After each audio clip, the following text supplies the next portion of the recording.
বঙ্গবন্ধু শেখ মুজিবুর রহমান, তার স্ত্রী ফজিলাতুন্নেসা মুজিব, পুত্র শেখ কামাল, শেখ জামাল, শিশুপুত্র শেখ রাসেল। একই রাতে আরেকটি দল ধানমন্ডিতে বঙ্গবন্ধুর ভাগ্নে শেখ ফজলুল হক মনি ও তার অন্তঃসত্ত্বা স্ত্রীকে হত্যা করে। 15ই আগস্ট 1975 ভোর 5:30 ধানমন্ডি 32 নম্বরের বাড়িতে গুলির শব্দ। একটি নয়, দুটি নয়, শত শত গুলি। এবং সেই গুলি শুধু একজন মানুষের জন্য ছিল না, পুরো পরিবারকে নিশ্চিহ্ন করার পরিকল্পনা ছিল। প্রশ্ন হলো, কেন?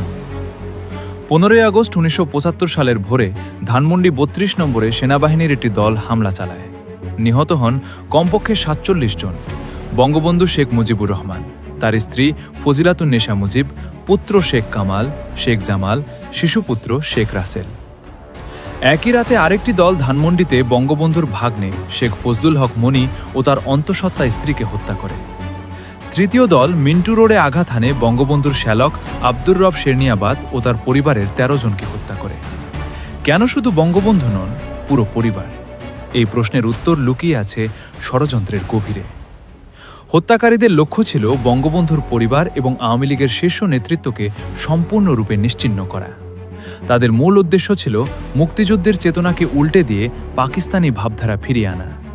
যদি পরিবারের কেউ বেঁচে থাকে তাহলে প্রতিশোধ নিতে পারে, রাজনৈতিক উত্তরাধিকার বহন করতে পারে, জনগণকে সংগঠিত করতে পারে। তাই বীজ সহ গাছ উপড়ে ফেলার সিদ্ধান্ত। হত্যাকাণ্ডের মূল ষড়যন্ত্রকারী ছিলেন খন্দকার মোশতাক আহমেদ, বঙ্গবন্ধুর নিজের মন্ত্রিসভার সদস্য। হত্যার পরপরই তিনি ক্ষমতা দখল করে রাষ্ট্রপতি ঘোষণা করলেন নিজেকে। মাঠে ছিলেন colonel Faruk Rahman, colonel Abdur Rashid, major Dalim. ষড়যন্ত্রের পেছনে ছিল দেশের ভেতর থেকে একাধিক শক্তি।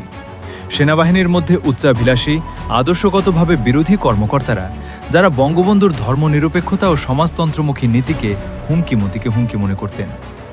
এবং বিদেশি শক্তির পরোক্ষ সমর্থনা ছিল, যারা দক্ষিণ এশিয়ায় একটি শক্তিশালী স্বাধীনচেতা বাংলাদেশ চাননি। রেয়ার প্রধান আর এনকাও মার্চ 1975-এ বিশ্বস্ত কর্মকর্তা পাঠিয়ে বঙ্গবন্ধুকে ষড়যন্ত্রের নির্দিষ্ট বিবরণ দিয়েছিলেন। বঙ্গবন্ধু বরাবরের মতোই উপেক্ষা করলেন, বললেন, এরা আমার সন্তান। হত্যাকাণ্ডের পর কি হলো?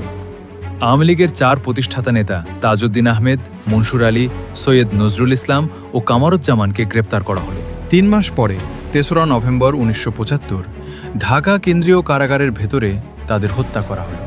অর্থাৎ শুধু পরিবার নয়, পুরো আদর্শিক নেতৃত্বকে ধ্বংস করার পরিকল্পনা ছিল। হত্যাকাণ্ডের পর মোশতাক সরকার কুখ্যাত ইন্ডেমনিটি অধ্যাদেশ জারি করল, যাতে হত্যাকারীদের কোনো বিচার করা না যায়। সেই অধ্যাদেশ পরে সংসদে আইনে পরিণত হল। দীর্ঘ 21 বছর এই আইন বিচারের পথ বন্ধ রাখল। 15ই আগস্ট শুধু একটি পরিবারের হত্যাকাণ্ড ছিল না, এটি ছিল বাংলাদেশের মুক্তিযুদ্ধের চেতনাকে হত্যার ষড়যন্ত্র। সেই স্বপ্নকে চিরতরে মুছে দেওয়ার চেষ্টা, যা 30 লাখ মানুষের প্রাণের বিনিময়ে অর্জিত হয়েছিল। বুলেট একটি মানুষকে থামাতে পারে, কিন্তু ইতিহাস থামে না।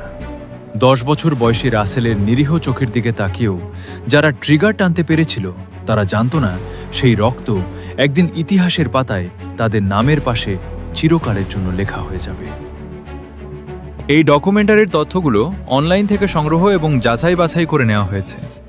ভিডিওটি ভালো লাগলে লাইক করুন এবং আমাদের চ্যানেলটি সাবস্ক্রাইব বা পেজটি ফলো করতে ভুলবেন না।